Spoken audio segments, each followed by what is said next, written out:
Olá, bem-vindos à terra que tem as raízes no fogo. O Globo Repórter vai pela primeira vez ao Azerbaijão. Essa montanha está pegando fogo há mais de 4.000 anos. Vamos juntos descobrir os mistérios desse lugar tão distante, que fica bem na conexão da Europa com a Ásia. E de repente, a gente encontra esse visual. É o país com mais vulcões de lama no planeta.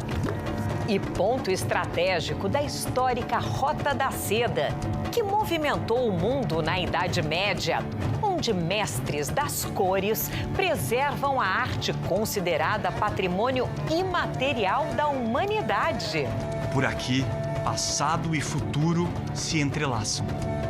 E sabores também. Eu diria até que é uma mistura de churros e bolinho de chuva. Você já imaginou encarar uma mega montanha-russa gelada? Isso aqui é incrível!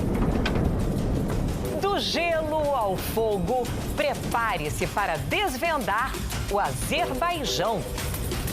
O pedido foi lançado. Proteção para nossa viagem. Aqui a fonte de desejos é de labaredas intensas. O fogo eterno existe. Estamos diante de Anardag, a montanha em chamas. Essa montanha está pegando fogo, assim sem parar, há mais de 4.000 anos. Não importa a força do vento, a intensidade da chuva e até da neve, ela nunca para de queimar. Os viajantes que passavam aqui ficavam fascinados com esse fogo eterno, pensavam que era milagre. Hoje, a ciência explica. Nas profundezas dessa terra, a mais de 8 quilômetros de profundidade, existe uma imensa reserva de gás natural. O gás se esgueira pelas fendas e alimenta as labaredas. Mas antigamente, esse fenômeno era venerado como algo sagrado. No zoroastrismo, representa a conexão entre o humano e o divino. A luta entre o bem e o mal, da luz contra as trevas. A força dessa crença, séculos antes de Cristo, levou à construção de templos como o Ateshgah. Essa religião ainda sobrevive no Irã e em algumas partes da Índia. E por isso, até hoje, muitos indianos vêm para cá. É o povo que mais visita o Anardag. Parik trouxe a família toda. Diz que é uma viagem especial. É o fogo da fé, queimando assim há milhares de anos. Uma conexão antiga com o profeta Zoroastro, fundador da religião. Eu me sinto aquecido aqui. Estou feliz. A Rita veio de Portugal. Ela é cristã, mas o Anardag também mexe com ela. Aqui não é necessariamente uma questão de tamanho, mas faz pensar, né? O poder que está debaixo desse chão que a gente pisa, né? É realmente muito poder. O que está debaixo desse chão ergueu fortunas à beira do Mar Cáspio. Até o começo do século passado, metade de todo o petróleo produzido no planeta saía daqui. O ouro negro transformou a paisagem do Azerbaijão e o destino do mundo. A indústria do petróleo é uma das principais responsáveis pelas mudanças do clima, dizem os cientistas. O Azerbaijão assinou o Acordo de Paris e prometeu reduzir a queima de combustíveis fósseis. Mas, para onde você olha, esse é o cenário. Até no meio de uma praça, na capital Baku. E está produzindo óleo mesmo. Ele está mostrando aqui pra gente. Can I touch it? Yeah? Olha aqui.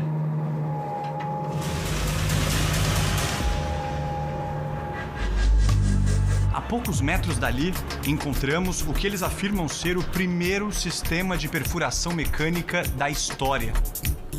A estrutura, de 1846, é bem simples, de madeira, mas os azerbaijanos exibem como monumento. Por aqui, passado e futuro se entrelaçam. O Os prédios ultramodernos de Baku nos levam para outra dimensão. As linhas são fluidas, espetaculares. Marcam uma ruptura com a rigidez da extinta União Soviética, que dominou esse povo por mais de 70 anos. E as ondas representam o renascimento do país.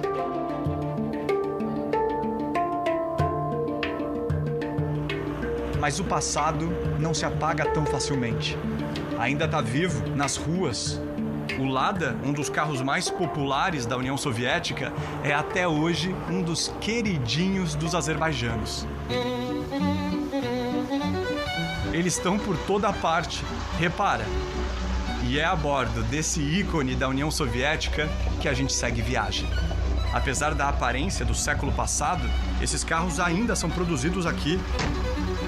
Exatamente do mesmo jeitinho.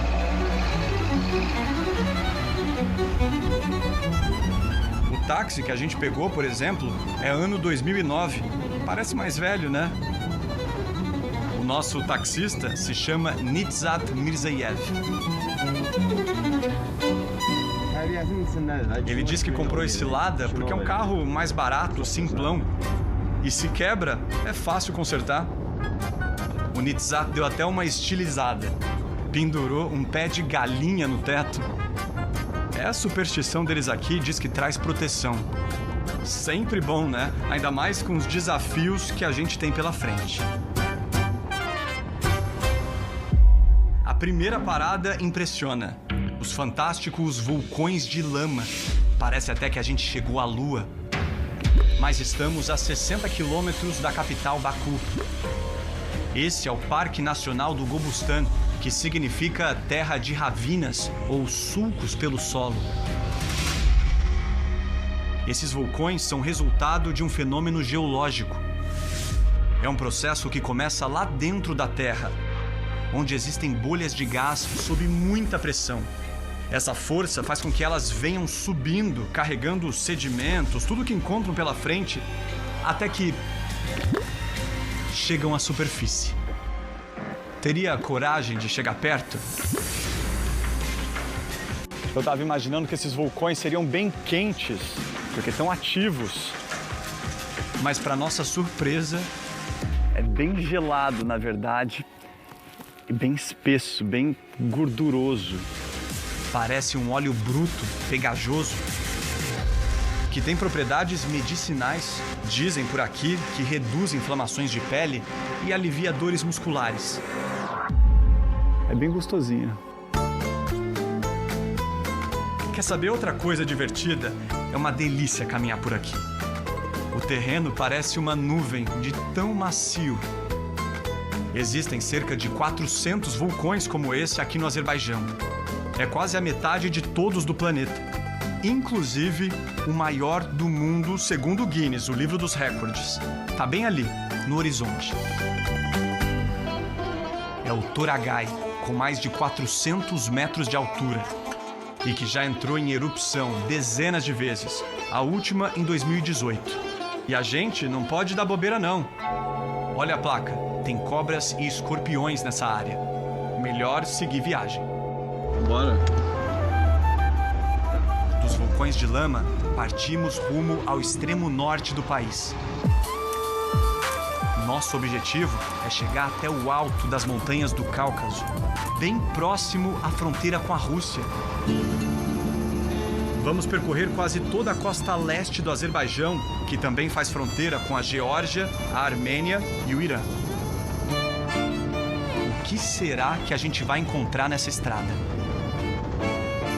Por incrível que pareça, vai ser uma viagem rápida, viu?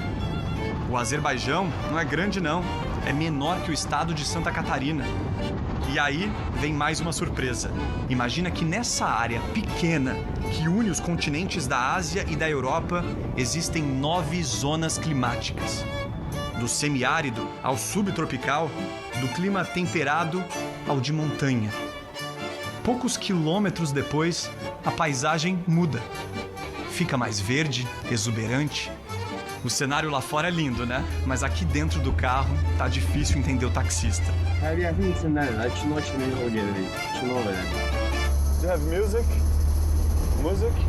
Yeah? A gente literalmente não fala a mesma língua e ele não fala inglês. Tentei usar um tradutor online e até que funcionou, viu? Eu perguntei como é que ele se sente dirigindo aqui. Ele está dizendo aqui que a natureza é linda, como se a gente estivesse dirigindo por um filme. E de repente, a gente encontra esse visual. Nosso carro atravessa um vale de montanhas onduladas. Elas são lindas, coloridas, com redemoinhos em tons de vermelho, laranja, um amarelo acinzentado. Esse lugar se chama Ranzan Daglar, mas é muito conhecido pelo apelido de Candy Cane. Sabe aquele doce de Natal com camadas em forma de bengalinha? Foi um viajante britânico que teve essa sacada e o nome pegou. Chegamos. A gente encarou a subida. Essas montanhas são cheias de rachaduras, pequenininhas como essas e outras enormes, resultado de vários fatores como o vento, que é muito forte, e como é bastante seco aqui em cima, quase não tem vegetação. Isso aqui parece um grande deserto, gigante, colorido. Se você chega bem perto, é possível ver os desenhos formados pelo vento e pela chuva. É que essas montanhas enormes são formadas por camadas e camadas fininhas de sedimentos que se depositaram ao longo de milhões de anos. Alguns viajantes nessas caminhadas já até encontraram fósseis do período Cretáceo. Estou falando de mais de 60 milhões de anos atrás. Os cientistas falam que essas cores impressionantes são causadas pela interação entre as águas que estão lá embaixo acumuladas com os sedimentos que ficam aqui na superfície. É tipo um processo de oxidação. Aquelas camadas que continham ferro acabaram ficando mais avermelhadas. E que resultado magnífico. Uma pintura. Bora voltar para a estrada? Mas o que é que tá rolando ali embaixo? O carro pifou. Eu até tentei ajudar, juro, mas quando eu percebi, já estávamos empurrando. Quanto mais a gente avança, mais marcante é o impacto das zonas climáticas. Em poucos minutos, o cenário muda completamente. As montanhas ficam mais altas e a neblina toma conta do caminho. A gente diminui a velocidade, segue bem devagar, até que a neve. Estamos no alto do Cáucaso. Shadag é o nome da região. É o maior parque nacional do país. Quem diria que chegaríamos num lugar assim? Do fogo ao gelo. E a vontade de brincar com essa neve toda. Claro que eu não aguentei, né? Sobrou para a equipe toda. Aqui em Shadag foram construídos vários resorts e até uma estação de esqui. Por que não um pouquinho mais de adrenalina?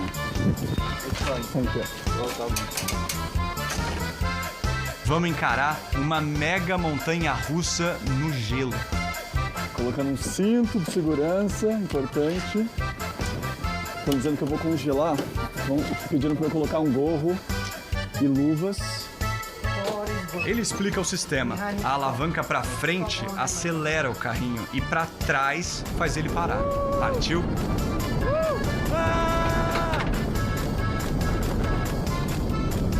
Meio da montanha, isso aqui é incrível! Uau! Que coragem, Murilo! E que visual! No próximo bloco, vamos percorrer parte da Rota da Seda com suas riquezas medievais e descobrir como é feito o tecido que há séculos encanta o mundo. Estamos diante do último tecelão da seda rara de Bascal. E o grande mago das cores está bem aqui, nesse ateliê. Voltamos já! Por centenas e centenas de anos, essas estradas testemunharam o encontro de civilizações distantes. a posição privilegiada, bem na junção entre a Europa, o Oriente Médio e a Ásia, tornou esse cantinho do planeta o coração pulsante do mundo antigo. Por aqui passavam mercadores que seguiam em direção à China, levavam lã, couro de animais, ouro, prata. Na volta, traziam, além de tinturas e porcelanas, uma das mercadorias mais valiosas daquela época: a seda. Sinônimo de status e riqueza. Um dos viajantes mais famosos da história, o italiano Marco Polo, desbravou esses caminhos e maravilhou o Ocidente com relatos das aventuras da Rota da Seda. É o que nos traz a cidade de Sheki, aos pés das montanhas da região norte do Azerbaijão, hoje Patrimônio Mundial da Unesco. Esse era um ponto-chave da antiga Rota da Seda, um lugar estratégico de parada. As hospedarias, como essa da Idade Média, eram chamadas de caravanserais. E para anunciar a chegada, o viajante tinha que bater na porta. Esse aqui era dos homens e das mulheres ficava aqui em cima.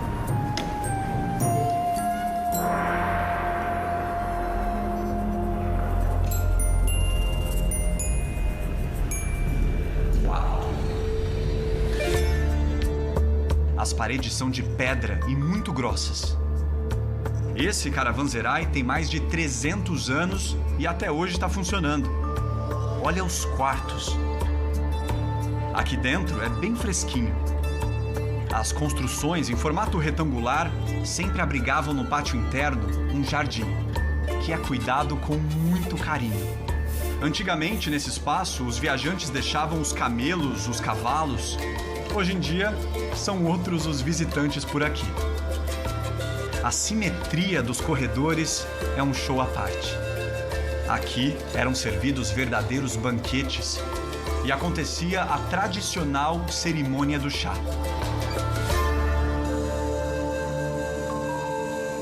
E como a gente também está fazendo essa Rota da Seda, a Ayten, que é a nossa super guia, nos trouxe até aqui para descansar um pouco. E olha essa mesa farta. Os doces são completamente diferentes, a textura, a cor.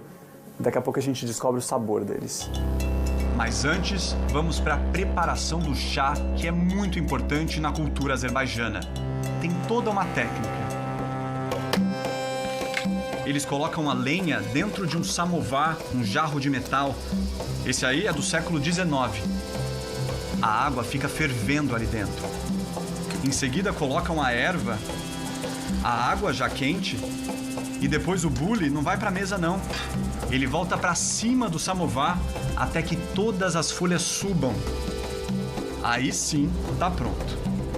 O chá fica bem concentrado, bem forte. A cor ideal é essa aqui, um marrom avermelhado. A gente vai experimentar agora o chá preto azerbaijano. Eu adoro o chá, mas a Ayten, que é a nossa super guia, tá me dizendo que não pode tomar de qualquer jeito não. Tem uma tradição, não é isso? Drink it to feel all the tastes. Aqui a gente não põe o açúcar direto na xícara, porque isso acaba modificando o gosto do chá. Você faz assim, pega um cubinho de açúcar, esse aqui tem um pouquinho de suco de limão, por isso que está amarelado. Aí você molha no chá, coloca o açúcar na boca, em cima da língua. Put the sugar in your mouth. Tem que molhar, colocar na boca. How? Under the tongue? On the tongue. Yeah. Feel it and then do it. Então a gente coloca o cubinho de açúcar dentro da língua, tem que sentir.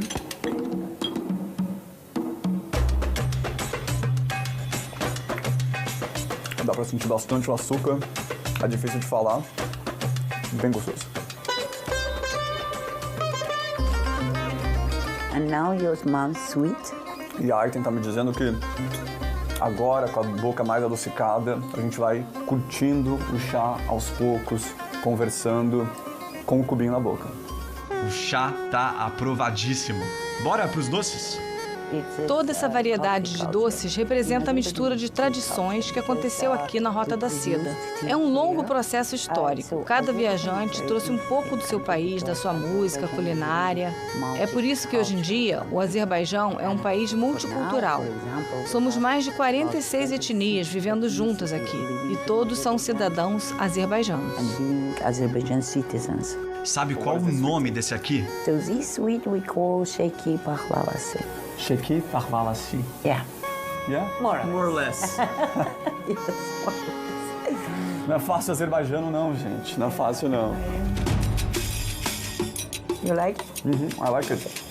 É bem doce, lembra uma paçoca com muito mais açúcar e bem mais molhadinha. São várias camadas de castanha. A gente vai experimentar agora um bamia, que é um doce frito aqui. Lembra muito o nosso churros, só que é um pouco mais molhado. Eu diria até que é uma mistura de churros e bolinho de chuva. Amo, meu preferido. Bora seguir viagem. A nossa missão agora é chegar até Baskal, uma cidade onde moram os últimos artesãos de um tipo especial de seda. O tecido brilhoso, que movimentou o comércio do planeta durante séculos, é feito a partir de uma lagarta. Aliás, várias delas. Se alimentam de folhas de amoreiras, passam uns 40 dias comendo, até formarem com a saliva casulos como esse, que são cheios de fibras tão naturais para esses bichinhos e tão cobiçados pelo mundo. Descobrimos que a partir do domínio soviético, a produção de seda no Azerbaijão passou a ser praticamente toda industrial. Essa fábrica foi inaugurada nesse período. Parece até que viajamos no tempo. A maioria dos funcionários é de mulheres. O barulho das máquinas e o cheiro forte de umidade dão a tônica desse lugar. Aqui eles limpam e cozinham em água quente mais de 400 mil casulos por ano. Soltam as fibras e depois organizam os fios em carretéis, até formar os tecidos branquinhos. Mas a nossa equipe está em busca de uma seda mais artesanal e muito especial, que só existe aqui. Esse tesouro está preservado em Baskal. Chegamos. Parece um enclave medieval protegido entre as colinas. Baskal é bem pequena, tem menos de 600 moradores. Um deles é a Ganira, que é apaixonada por esse lugar. A gente mal chegou e ela já quer apresentar tudo. Ela tem um pique, nos leva direto para o alto de um morro. Ela chama para mostrar essa vista linda. Os tons de outono colorem os nossos olhos. Mas o que a gente procura está bem ali embaixo. Estamos diante do último tecelão da seda rara de Baskal. Ele mantém a tradição viva. Os fios parecem teias. E no ritmo do maestro vão ganhando forma de tecido. O Hartev conta que é tecelão há 30 anos. E mostra as mãos tão calejadas, duras. O corpo todo dói, ele diz. Apesar da dificuldade, ele promete que nunca vai deixar esse ofício. E quer passar para a nova geração para que a história de Baskal não se apague.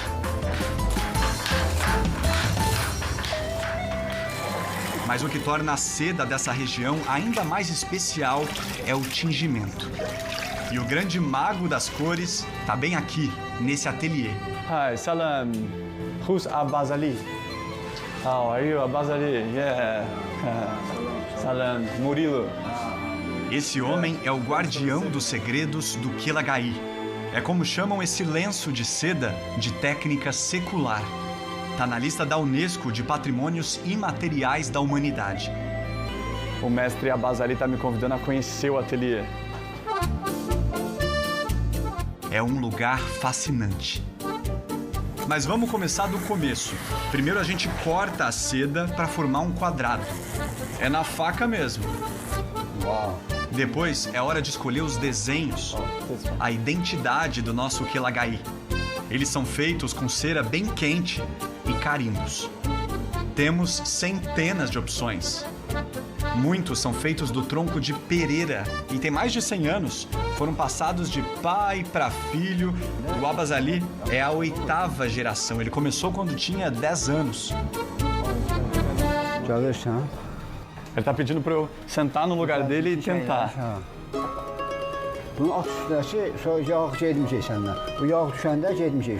Então a gente molha na parafina, sacode bastante para não ter excesso.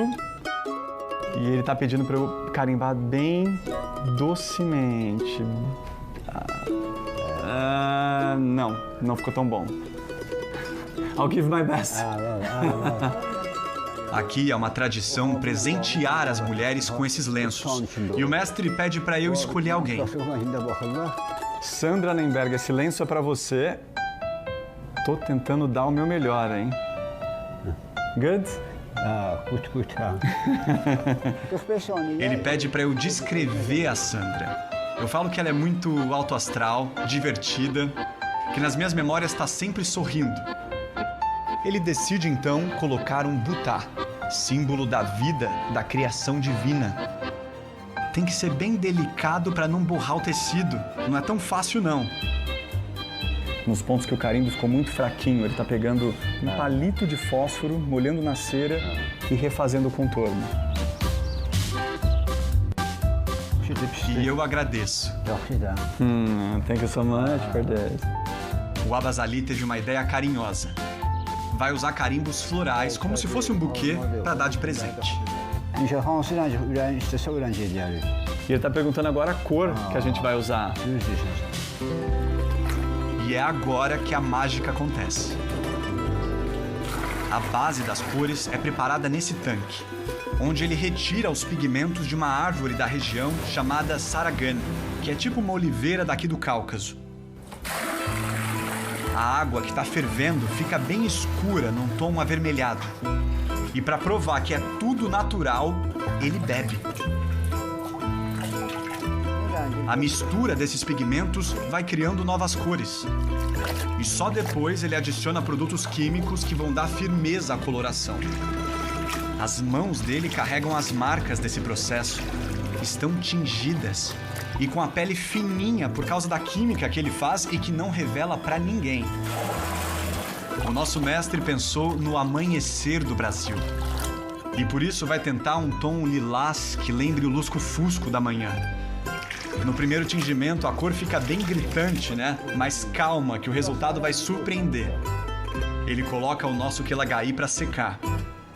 Depois, carimba mais desenhos e tinge de novo. A cada repetição, ele vai adicionando novos tons na seda. E faz também uns desenhos à mão. Olha a delicadeza. É um processo longo que exige paciência. Uma das maiores estudiosas de Kelagaí veio até o estúdio nos conhecer. Rena Ibrahimbeyova. Em russo, ela diz que ninguém sabe o segredo exato dessas cores. Só o mestre e os seus ajudantes. Ela explica que cada um desses lenços transmite uma mensagem diferente. Os desenhos são como palavras. E cada dobra no tecido, uma página. É que um Kelagaí é como um livro da vida, que é único e belo com as suas imperfeições. Good! Aí o resultado. Tcharam! Tá aí, uma peça exclusiva do maior mestre de Kelagaís do Azerbaijão.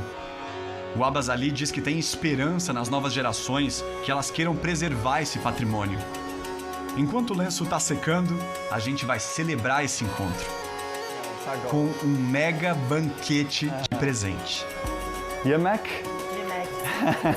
Vamos comer.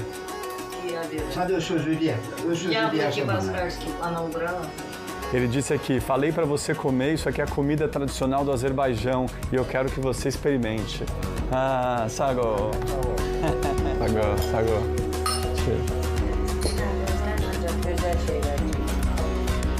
Gente, olha que lindo que ficou o meu quelagaí.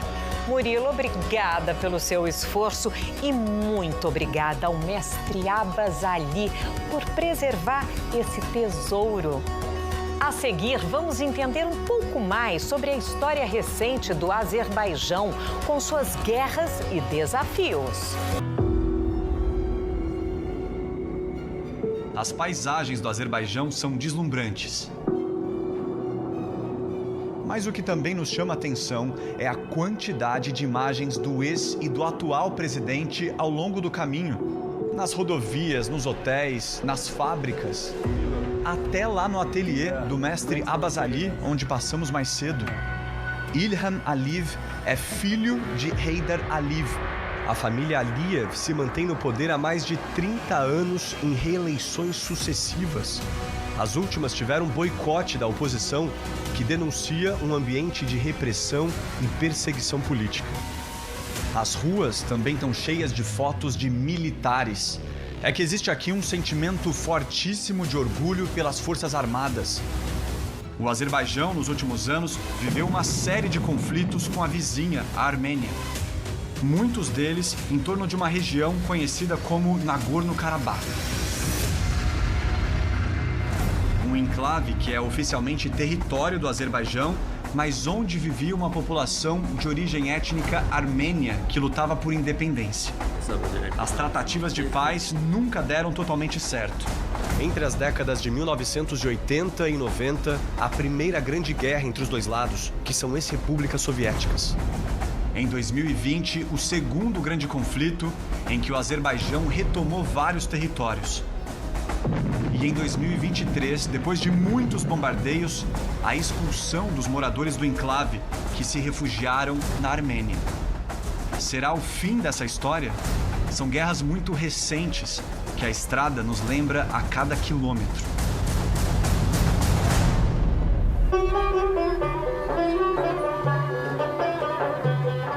A gente segue a nossa viagem em busca das tradições seculares do Azerbaijão. São tantas descobertas que não couberam num programa só. No próximo episódio, vamos atrás dos sabores dessa terra. Uma família que mora num vilarejo minúsculo, um dos mais belos do Azerbaijão, nos apresenta misturas deliciosas que saem direto da panela e nos surpreendem. Na região central do país, encontramos as romãs mais incríveis que eu já vi. Se eu fecho com duas mãos assim, ainda não cabe. E experimentamos o vinho de romã. Já ouviu falar? E você sabia que o Azerbaijão tem praia? É bem ali, à beira do Mar Cáspio, que a gente vai saborear um dos quitutes mais populares do país. Que música é essa que abraça a nossa alma? E os misteriosos rituais que prometem nos trazer proteção durante a viagem.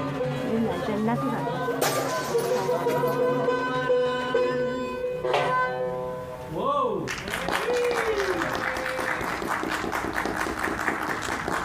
Amazing. Thank you guys. Salam, salam. So, O Globo Repórter nos leva a tantos lugares incríveis, né? Eu tô amando tantas descobertas. Então, marcadíssimo, a nossa viagem pelo Azerbaijão continua na semana que vem e eu te espero para seguirmos juntos. Até lá!